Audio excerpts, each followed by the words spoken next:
Okay, now, I'm sure there's been a few bugs in that perpetual motion drill, so here's something to help you fine-tune it and really get the awareness for how you allow the arms to swing freely in the swing, okay? And this is really how you were designed as an individual on planet Earth to respond to the swing of the arms.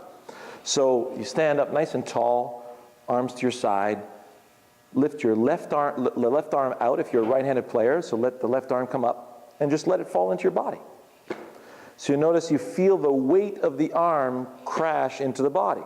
Now if you bend forward, let your arms hang, so we're bending forward the same way, hips back enough so the arms are hanging out in front of you. So now if I do the same thing, if I lift the arm out to the side and let it fall, now it's falling in front of my body, which is fine, but it's still crashing into the upper part of my rib cage here. So I still don't have access for my arms to swing freely. So what you need to do is you need to feel the weight of the arm and allow the weight of the arm to continue swinging. So here's how it goes. Let it fall and keep removing the obstacle so that the arm can continue swinging into the backswing. So you notice how my body instinctively turned and rotated out of the way. And this is exactly how your body was meant to turn. You will have made a perfect backswing motion, okay?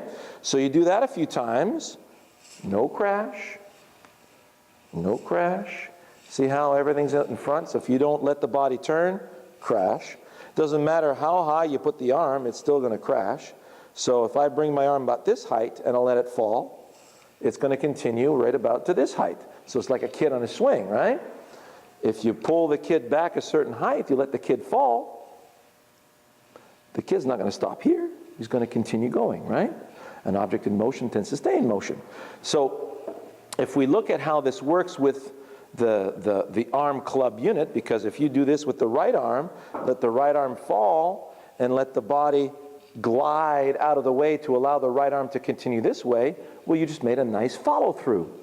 So you take your grip, you take your posture, you let the arms hang, bring the feet together.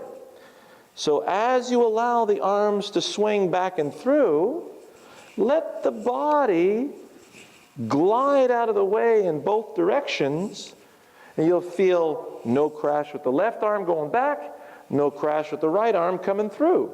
All right? Now if we do this in a smaller motion, and I'm going to show you now, we call this the lowercase letter y. Now I got a golf ball here set up right next to a door frame, all right?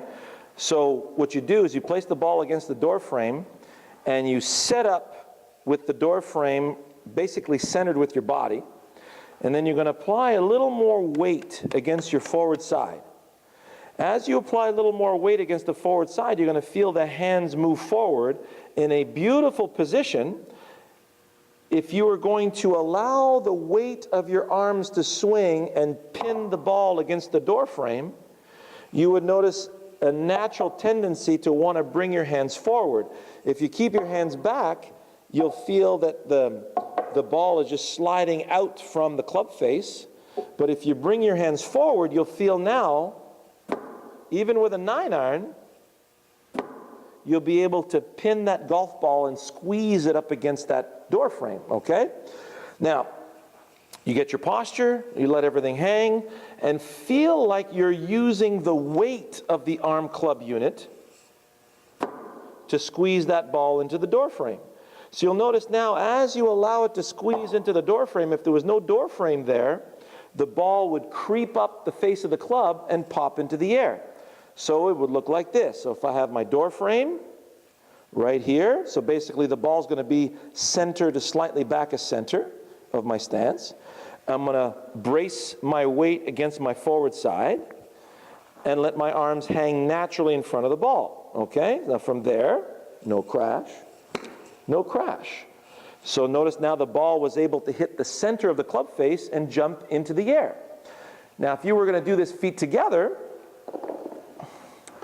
you would set up feet together well in front of the ball here. So everything hangs right there. Then you move your club head back behind the ball, and this would give you the exact same position if you're using the weight of the arm club unit to squeeze it up against the door frame. So I would be positioning myself here, okay? I could bring my head back just slightly behind the door frame so I can see the ball. And I feel like I'm using the weight of the arm club unit to squeeze the ball into the door frame. So you notice where my hands are, well in front. My body's in front. So this is how you would perform little chip shots with your feet together. Hear that nice little squeeze with the golf ball against the face? So you'll hear a nice clicking sound. And you notice on the other side here, when I'm finishing my swing, my body has had a beautiful motion of gliding out of the way, and my arm club unit is still intact on the other side. So notice how my lowercase y is staying intact. So as I go back, it stays intact. As I come through, it stays intact.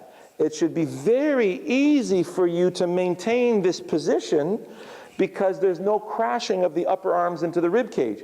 If you don't move the body,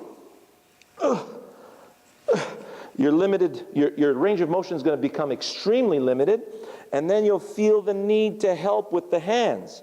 And that's where, you know, people will tend to look at you and say, hey, you're a little bit flippy with the wrists. Try to keep your wrists very quiet. Well, your wrists can't stay quiet if the upper arms are crashing into your rib cage. So number one, it's got to be crash free. Out of the way, out of the way, out of the way, out of the way. Then when you split your feet apart, brace the weight against your forward side, because if you let the weight shift, what happens is I can balance myself here on my back foot, but if I do that in relation to the door frame, watch what happens. I let my weight slide. Notice the center is now over here, and now if I let the weight of my arm club unit fall, it's going to fall here. As it gets to the ball, notice how I'm just catching the ball with the bottom of my club and just hammering the ball into the ground with the bottom of my club. We call that a topped shot, okay? If the weight stays forward, you can even roll this foot inward like this, so the weight always stays braced against the forward side. I can still turn and return, turn and return.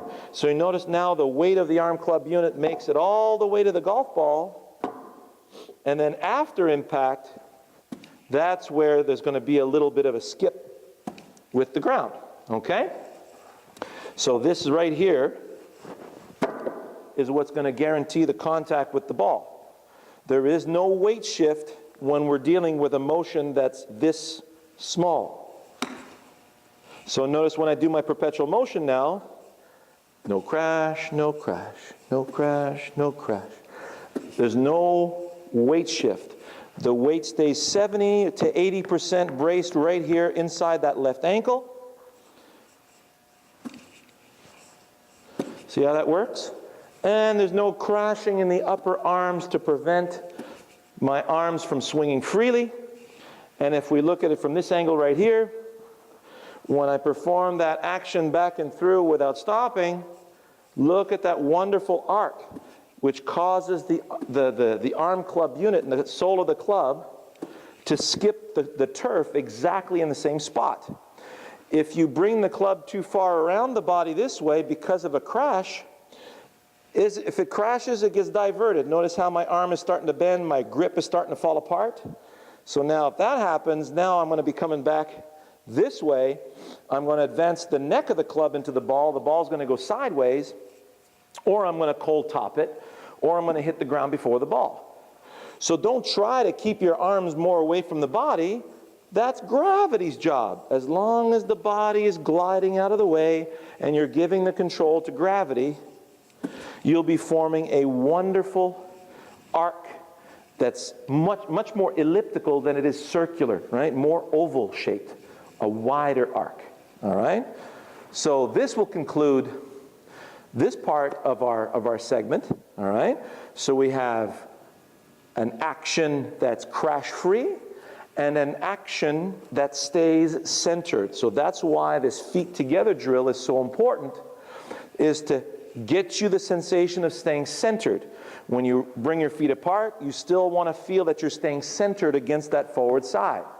So now let's observe in the next segment how we're going to go about making this into a much wider swing to get you more distance, which I know is going to make this game a lot more fun for you.